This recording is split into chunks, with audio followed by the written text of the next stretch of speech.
Aquí les presento una historia distinta, contada desde otro ángulo, pero igual de impactante. Hoy, quien les habla quiere llevarlos por el camino de la vida de Tony Sebal, un artista que irradiaba energía y entusiasmo a ritmo de merengue, conquistando escenarios y corazones. Su carrera avanzaba con fuerza y parecía destinada al éxito, hasta que un giro oscuro y confuso marcó su destino para siempre. Su nombre real, Felipe Antonio Sepúlveda Caraballo, quedó grabado en la memoria colectiva no solo por su música, sino por el halo de misterio que rodeó su muerte en 1985. Todo ocurrió mientras ensayaba con su orquesta en Villa Francisca, en Santo Domingo, cuando fue arrestado junto a varios músicos y llevado a un destacamento policial. Desde ese momento, su historia tomó un rumbo trágico. Muchos recuerdan que estaba en pleno ascenso, construyendo una trayectoria sólida, con reconocimiento y popularidad en aumento. Sin embargo, su final abrupto dio paso a rumores, teorías y supersticiones. Su canción más conocida, El Muerto, fue vista por algunos como una premonición inquietante, un tema que lo catapultó a la fama, pero que, según el imaginario popular, cargaba una energía negativa. Otros relatos apuntan a problemas más terrenales, como posibles deudas, traiciones y una presunta adicción que habría complicado su situación. Entre el éxito, la controversia y las dudas, la figura de Tony Sebal quedó envuelta en un silencio lleno de preguntas que aún hoy siguen resonando. Sin embargo, quienes convivieron de cerca con él sostienen una versión muy distinta, aseguran que todo fue una jugada fría y calculada, una trampa perfectamente armada para apartarlo del camino. Para ellos, Tony era un hombre tranquilo, dedicado a su hogar, responsable y totalmente enfocado en su trabajo y en la música que amaba. Aquella noche, en medio de una gran redada, fue detenido junto a su compañero Nelson, un conguero y decenas de personas más, todos señalados de manera general como supuestos consumidores. A partir de ahí, comenzó a tomar fuerza otra hipótesis que siempre despertó sospechas y apuntó directamente a Nelson Roy. Según se comentó durante años, alguien habría intervenido por él, logrando su liberación, mientras Tony permanecía retenido.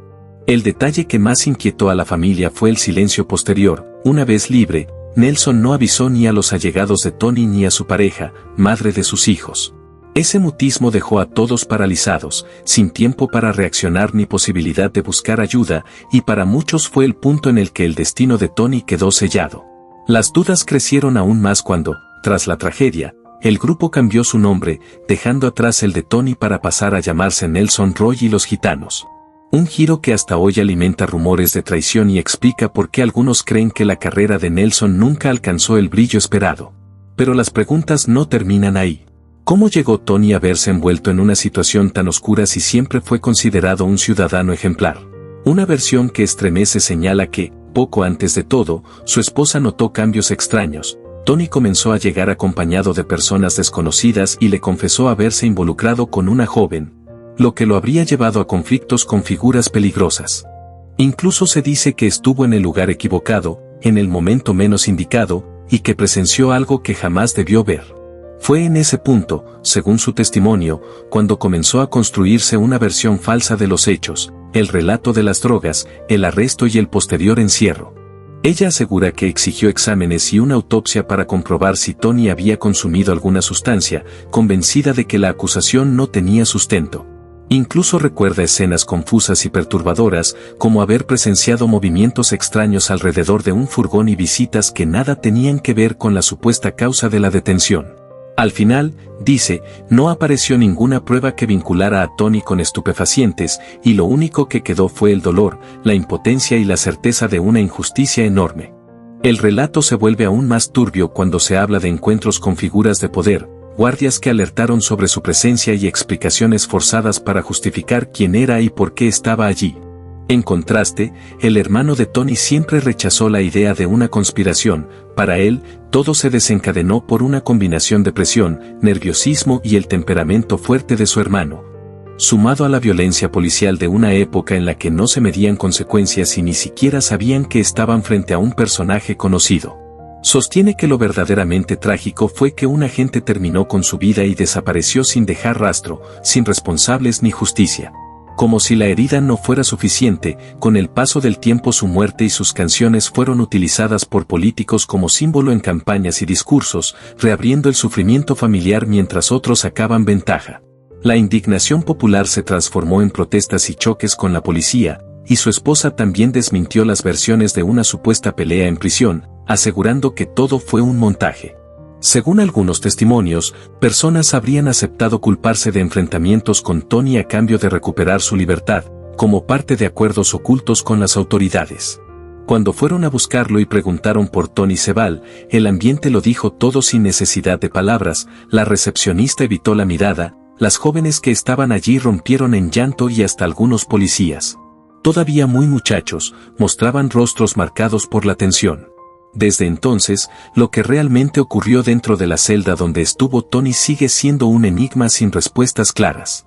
Su hermano Jory, que siempre lo describió como un hombre frontal, de carácter firme y alérgico a las injusticias, está convencido de que su muerte fue consecuencia de un abuso de poder. Según su versión, los agentes actuaron movidos por el miedo, temiendo que Tony les trajera problemas o pusiera en riesgo sus puestos, y terminaron cargándole la culpa de un supuesto altercado para liberar a otros. Las evidencias hablaron por sí solas, marcas de tortura, heridas provocadas con objetos punzantes en los pies y señales que dejaban claro el nivel de violencia que se ejerció contra él. Aunque los relatos difieren en detalles, todos coinciden en algo: el final de Tony fue cruel e inhumano. Con el paso del tiempo, otro rumor nunca dejó de circular, uno de esos que siempre vuelve a salir a flote, la idea de que su muerte habría sido ordenada por los hermanos Rosario. Es importante decirlo con claridad, eso jamás se comprobó, nunca hubo cargos ni señalamientos legales. Pero cuando dos figuras enormes del merengue coinciden en su mejor momento, cuando uno empieza a crecer de forma imparable y amenaza con alcanzar al otro, la gente comienza a atar cabos, aún sin pruebas. En la calle se hablaba de rivalidad, de comparaciones de estilo, de supuestas copias y miradas incómodas. Nada confirmado, solo murmullos alimentados por el éxito. Porque el triunfo no solo genera aplausos, también despierta sospechas, miedos y enemigos reales o imaginarios. En aquel entonces, los hermanos Rosario dominaban la escena, y Tony Sebal se perfilaba como la agrupación capaz de competirles de tú a tú, y eso, para muchos, bastó para encender todas las teorías. Querida audiencia, entre tantas versiones que se cruzan, unas más convincentes que otras, hay una verdad imposible de ignorar: la vida de un artista brillante y de un ser humano valioso fue arrancada de manera cruel.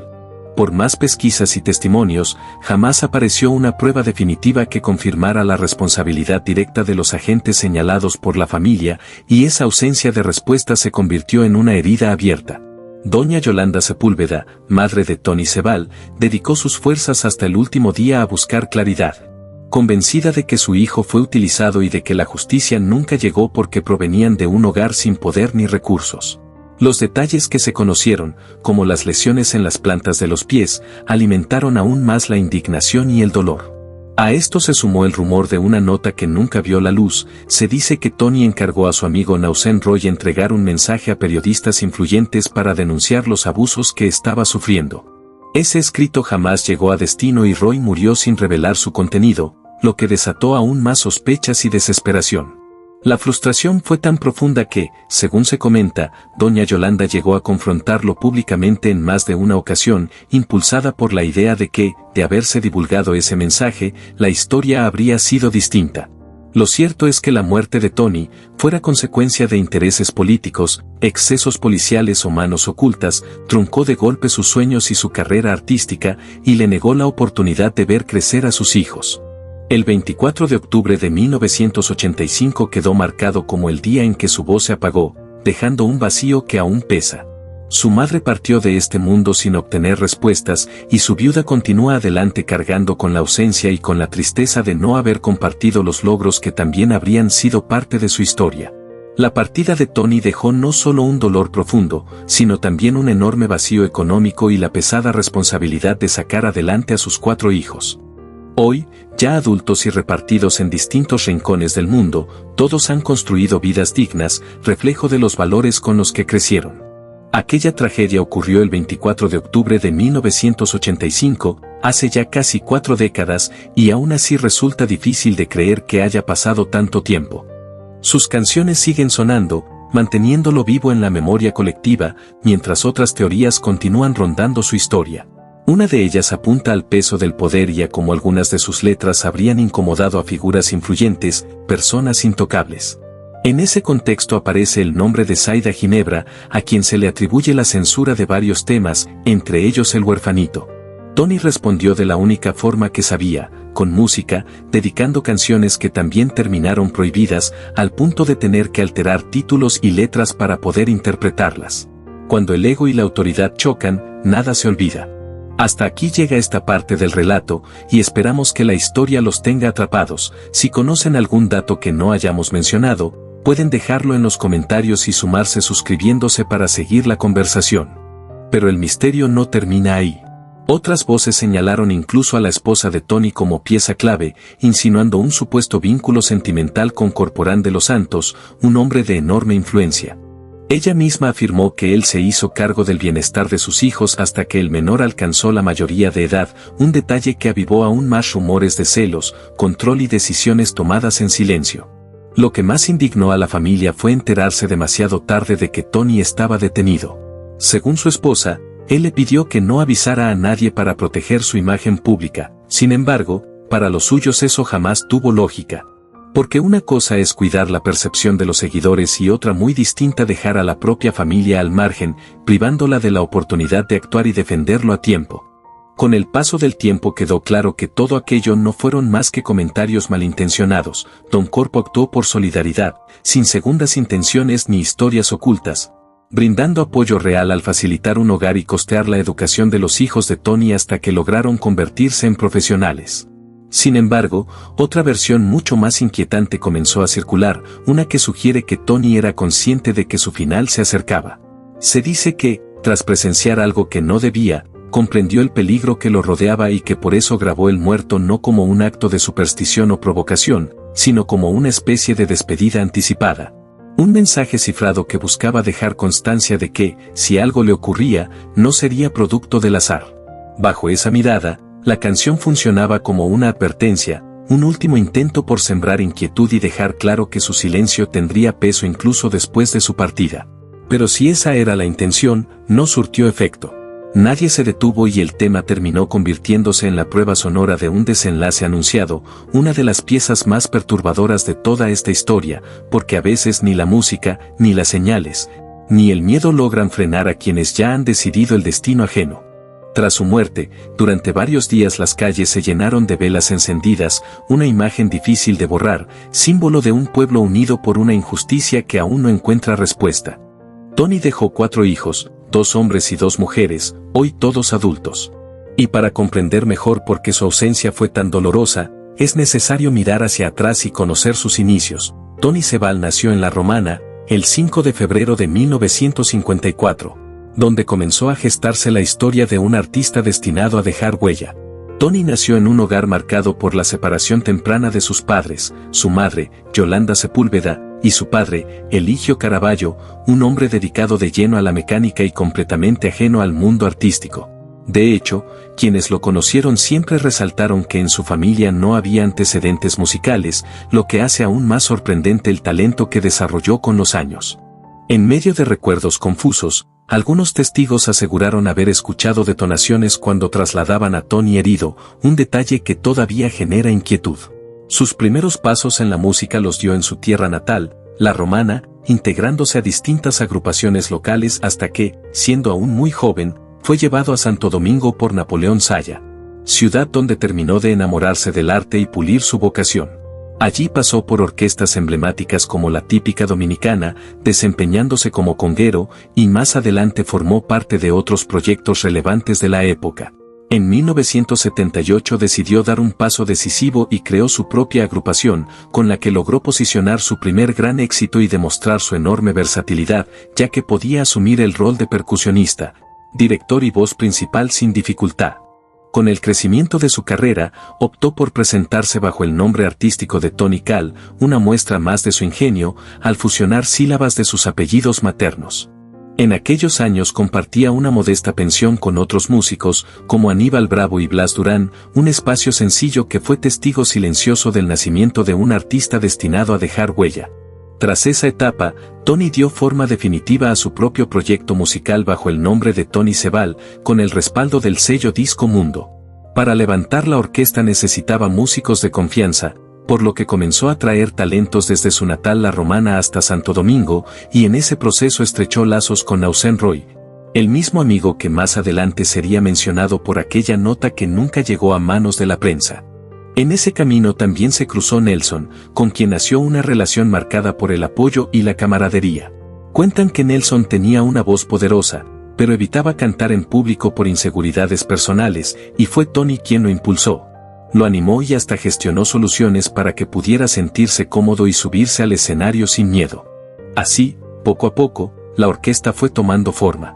Tony logró concretar su visión artística y lanzó su primer sencillo, en gran parte de su propia autoría, dando paso a los temas que empezarían a sonar con fuerza.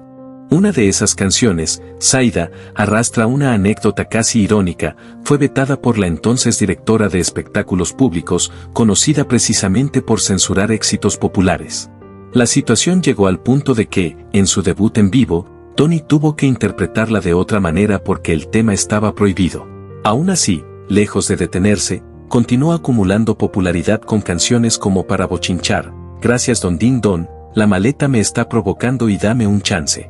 Más adelante lanzó su primer álbum en solitario, titulado El Muerto, un nombre que con el tiempo adquiriría un peso simbólico inquietante, pues aquella producción destinada a consolidar su gloria terminó cargando un eco casi premonitorio. Musicalmente, el disco destacó por su sonido distintivo y por una identidad que lo separaba del resto, confirmando que Tony no era un artista común. Algunos llegaron a comentar que ciertos temas de Tony, como aquel conocido por su fuerza rítmica, tenían un sonido muy parecido al que en esos años popularizaban los hermanos Rosario y la Orquesta Bomba, mientras otros aseguraban exactamente lo contrario, que eran ellos quienes se acercaban al estilo de Tony. Pero dejando de lado esa discusión siempre polémica, lo cierto es que Tony Sebal supo rodearse de músicos excepcionales y construir una agrupación sólida, donde la química entre sus integrantes fue clave para alcanzar el éxito. Tras su muerte, la orquesta perdió su eje principal y Nausen Roy decidió emprender su propio camino formando otra agrupación. Su hermano Yorial intentó mantener viva la banda y continuar con el legado, pero el proyecto se fue diluyendo ante la salida de los músicos originales y la falta de respaldo de la disquera. Años más tarde, incluso en 2021, surgió un conflicto legal inesperado cuando una persona se adelantó y registró de manera irregular el nombre de la orquesta, obligando a Yorial a iniciar acciones legales. Aunque él ya cuenta con su propio proyecto musical y no depende de ese nombre para trabajar, su lucha no es económica, sino moral. Defiende el respeto y la memoria de algo que fue creado por su hermano y que tiene un profundo valor emocional para la familia. Resulta increíble que, décadas después, aún se generen disputas alrededor de un legado artístico. Así cerramos esta historia marcada por el talento, la tragedia y la controversia, la vida de Tony Sebal, un referente del merengue cuyo camino se apagó antes de tiempo, pero cuya música sigue viva en quienes la escuchan. Gracias por acompañarnos hasta aquí. No olviden suscribirse, activar las notificaciones y compartir este contenido. Nos encontramos en una próxima entrega.